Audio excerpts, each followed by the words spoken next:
What's going on, guys? My name is Arrow, and in today's video I am bringing you a fast, tanky mapper that does not require a headhunter.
Alright, so let's dive in and see how this build works. So, the character, man versus wild strike, is obviously a wild strike character. We scale 4 main things in this build as a champion. We scale armor, we scale evasion, we scale endurance charges, and we scale frenzy charges. So the armor and endurance scaling that gets us to about 100k of each in combat gives us a massive amount of damage from the perseverance belt. We have perma-fortify uptime from the champion Ascendancy, so we also have perma-onslaught uptime, which is very, very nice. And then we steal masterful form from the Slayer to give us +1 frenzy charge, and endurance charges is equal to our maximum frenzy charges. And with that, we have 9 endurance and 9 frenzy charges, and we could definitely get a bunch more. We don't have a frenzy charge on either of our rings. We don't have a frenzy charge shield. We could do a bunch more of that. We did we did accidentally make a +2 frenzy pair of gloves. We got incredibly lucky. I just one day decided to go into the corruption chamber and just see if I could hit it, and of course in one try I got very, very lucky. I've never had a +2 pair of gloves before. But so we get 2 charges here, but you can realistically get to 10 or 11 without these. And then we use that for the Restless Ward Carnal Armor. So the Restless Ward is a 1 alchemy chest that gives you a bunch of duration for all of your charges, which is really nice if you generate them slowly. And it gives you movement speed per frenzy charge. So we have 9 frenzy charges times 4%. And then we have 75 life regenerated per endurance charge. We have 9 of those as well. So we are regenning 675 life per second just from this chest, as well as getting a bunch more move speed and some life, and then evasion and a ton of ES, which is really nice. We'll get to that in a minute. All of this scaling makes us pretty fast and pretty tanky. On top of the speed that we get from our chest, we get a bunch of speed from scaling Nightblade and Elusive. I think Nightblade's getting nerfed, so enjoy it while you can. But we get a bunch of a Nightblade effect from our masteries over here, which make us have a lot more crit multi and a lot more speed. Elusive also gives us a big chance to avoid damage, so when we're not evading it with our near evade cap amount of evasion, we are possibly avoiding it from Elusive, and when we're not, we are using our 100,000 armor to mitigate it. One of the goals of this build was to just be very, very tanky for mapping, because I wanted to just level easily and blast maps and not have to worry about dying to Arch Nemesis mods. So one of the things we did was we went out of our way to get ailment avoid capped, which is fairly easy. You can get 60% on your boots, we get 25 here on our shield, and we get some on the tree, and that gets us to 100%. That's for all elemental ailments, including shock, freeze, sapped, scorch, things like that. Really, really nice quality of life. It makes you feel so much tankier, because some mobs will just randomly hit you with like a 40% shock, and then you get one shot and you have no idea what happened. It's because you had an ailment on you. On top of that, we are spell suppress capped. We get a bunch on our shield. We get a bunch on the tree. 100% spell suppression is so much damage prevention. We also get fortify permanently from the Gladiator Ascendancy. Super tanky. We have permanent uptime of adrenaline. You technically have to use your life flask once every 20 seconds to keep it up, but as long as you do that when it runs out, it immediately comes back online, so you have full uptime. And lastly, this build makes use of petrified blood. Because we have such an absurd amount of life regen and life leech, petrified blood is perfect for us. So we end up taking less damage, and then the rest that we would have taken over time is just absorbed by all of our recovery. So let's jump into the POB and we can look at how much we have. So while mapping, we have 2,000 total life regen, as well as 1,400 life leech on hit, which means for our 2,000 total life pool, which is what's available to us, we are recovering nearly double that per second from all of our combined sources. So when we take a hit, anything that would have been a degen is just immediately recovered. I don't use it in the build, but it's probably a good idea to try anomalous petrified blood, which makes you take even less damage, and then you take more damage as a degen, but we would just recover through all that as well. So this is gonna make you even tankier if you went anomalous. All of that leads us to have a very high effective hit pool for a mapper. This build does not need a headhunter because the perseverance belt is just simply way too strong for us, and we're lightning fast without it. So I've tried it with a headhunter, and I actually didn't prefer it, which is crazy. I do put an inspired learning in the build. You don't need it. It's just nice. It just feels good. It's especially good if you have a fizz claw, which we don't use. A fizz claw is gonna end up netting you higher potential damage if you go headhunter or inspired learning, because you get fizz as extra from mobs that you kill. Whereas with this, we barely do any physical damage, so fizz as extra is not super helpful. All right, let's quickly go through the tree. What are we doing here? We're getting the frenzy charges here, here, and here. It would actually be really nice to take this node for a bunch of extra evasion, but I just need more points. I simply just ran out of points. We use this one cluster jewel because Sadists and corrosive elements are really nice to give us exposure and then just a bunch more damage, because we're doing all three types. So we need all three types of penetration, and Sadist also gives us a ton of damage because we're constantly chilling, shocking, and igniting. We're grabbing life where we can. We're scaling our frenzy charges here because it's really strong. These nodes are nice, but not necessary, even though we have all these endurance charges. If you have one free point, I would take the armor per endurance charge, but otherwise I wouldn't worry about it. We have a pretty nice lethal pride here. You can use the find timeless jewel tool within POB to find a really good one. Things like double damage are really nice. I have endurance charge on kill here, which is really strong for us because we don't end up taking this. So generating endurance charge is important. Maximum fortification is whatever. Some melee crit chance, some melee multi, double damage, and it gives us a bunch of strength as well. So very, very nice. Got to get this leech over here because we don't get leech anywhere else. It gives you mana and life leech, so pathing this way is really nice. And then this right here is one of the most underrated wheels on the entire tree. Evasion is extra armor for us is huge because we scale them both. End up giving us 12,000 armor. This gives us 15% chance to suppress spell damage if you've hit an enemy recently, which is 100% of the time. So not only does it give us a bunch of armor and evasion, but 15% spell suppress. Helps us reach the cap. We always have onslaught, so onslaught effect is nice. Again, more armor and evasion. And for us, armor and evasion equals damage. So very nice to get. I need these 3 points in my build for elemental ailment cap. You can do it without using this one here if you get more on your gear, but I didn't get enough on my shield, so I have to take this one. Spell suppression, more spell suppression, life, damage. I have inspired learning, so I have to take these two.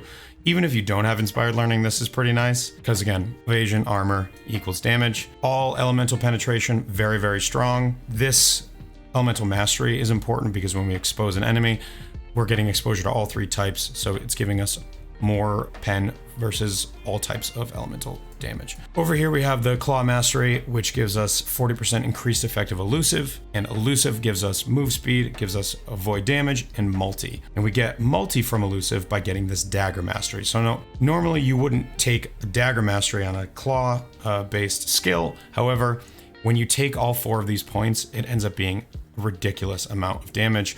This point alone gives us 88 crit multi, which is 15% more damage. This point alone is more elusive effect, which ends up giving us 10% more damage. So 25% more damage from 4 points is mandatory. And then this frenzy charge, we take Ghost Dance because we have a bunch of energy shield from gear. We don't really scale ES at all. We just get some from gear. So we might as well take 2 points and just have 700 extra effective life. Basically, every single time that we take a hit when we have Ghost Dance, we get full energy shield because we have so much evasion that one hit is going to completely fill us up. So it's just really, really nice extra tankiness for the build. Just a little bit of mana reservation efficiency here and here. We also get the determination one down here, so we can fit in lots of auras. Now we can talk about the gear choices. So my claw is Tri-Ellie. This is a cheaper way to get a ton of damage than going Pure Fizz, but as I said, Pure Fizz is going to give you the option to go Headhunter and get more damage scaling from your Headhunter. This claw was maybe 5 divines, and you can get one that's a little bit worse for 1 divine.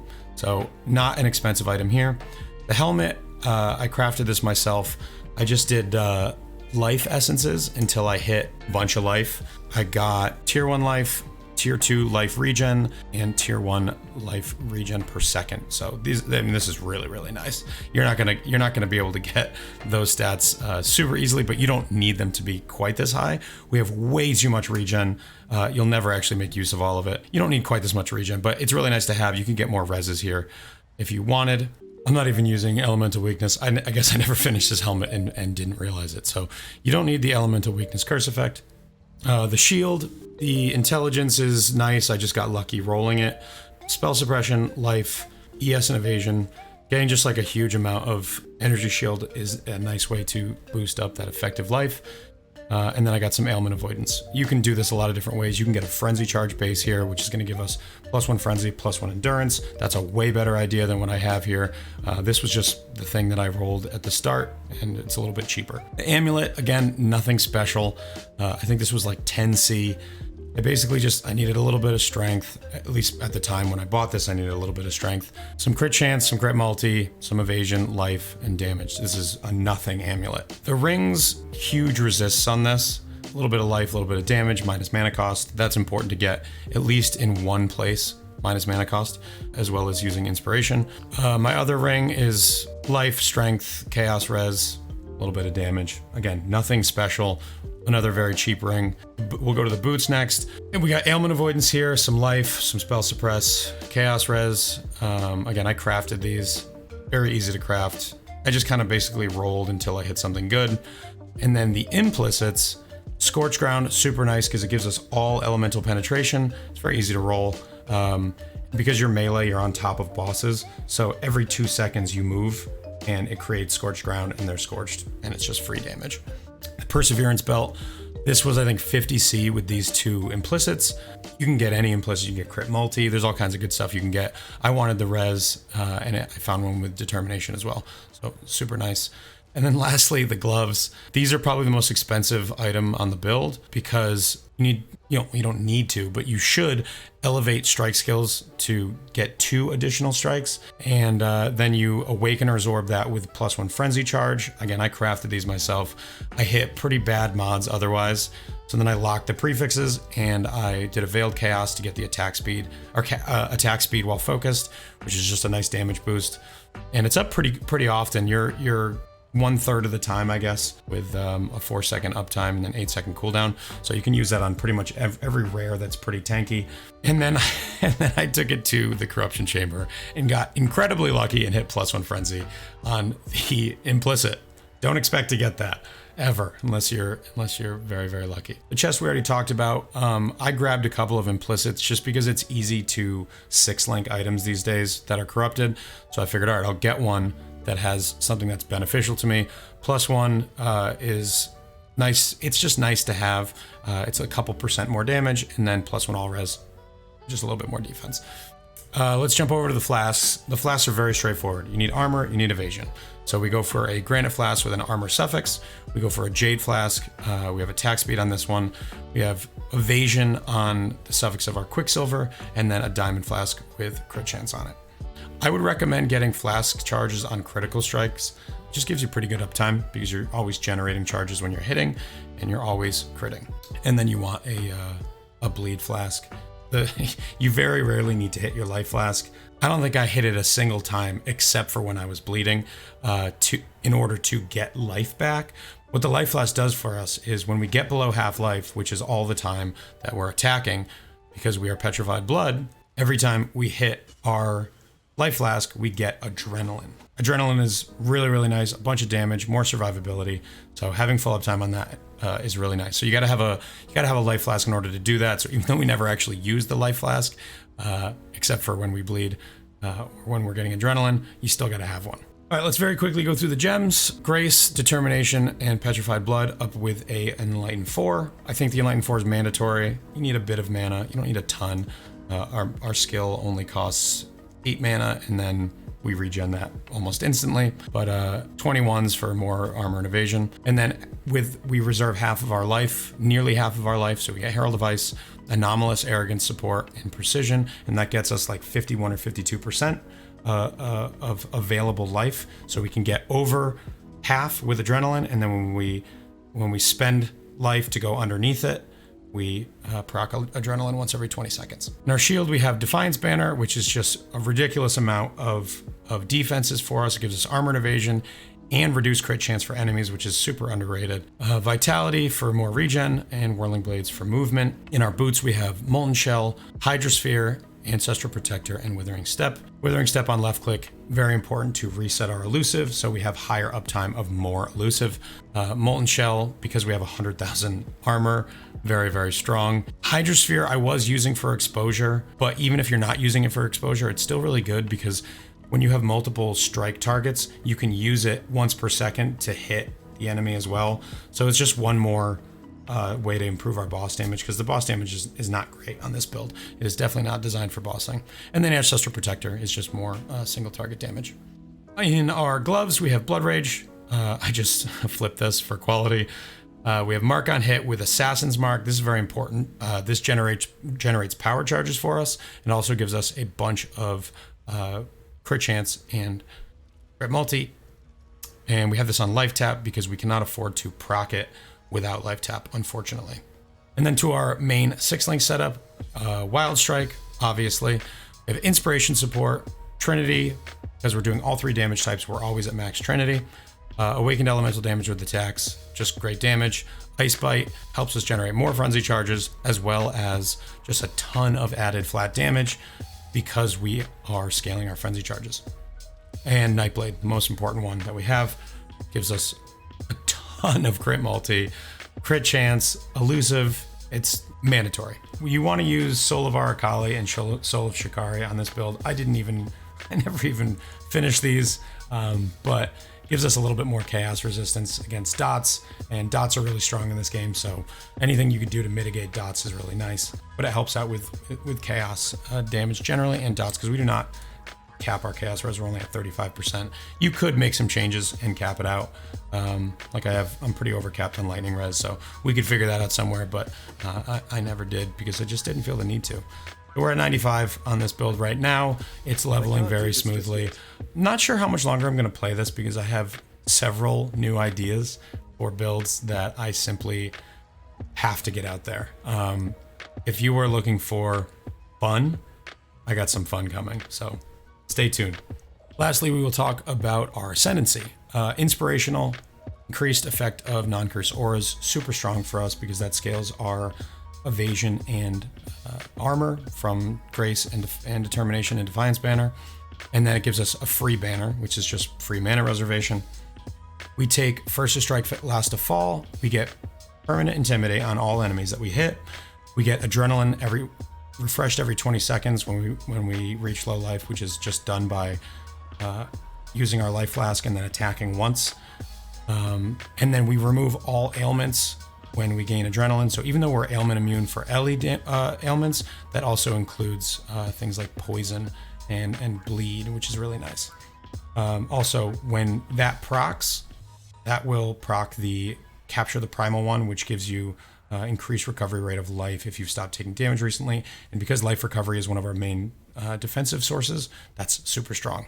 So go ahead and get that. And then Unstoppable Hero, stun immunity, a bunch of armor and evasion, and attack speed, and permanent fortification from Fortitude. And then for our 5th, we go for Masterful Form from the Slayer. This was very cheap. I think it was a couple divines for both. So you shouldn't have a problem buying these. And that is it for our Ascendancy. All right, guys, that's going to wrap things up. I hope you enjoyed this video. Wild Strike was a lot of fun. It was much better than I expected. It ended up being very tanky, very smooth. Doesn't need a headhunter, and it's just a blast to map with. I was doing, Delhi, Legion, Breach content with just tons of monsters, and it just absolutely blasted through everything and almost never died. So thank you for checking out the video. I have lots more ideas, lots more videos to come, including one that you are not going to want to miss. I'm going to be building that later on stream today. Check me out, twitch.tv/AER0__. I will be streaming the leveling process today and that new build that you need to see. If you like this kind of content, like the video, subscribe. It really helps me out. I appreciate you all so much, and thank you for watching. And as always, take care.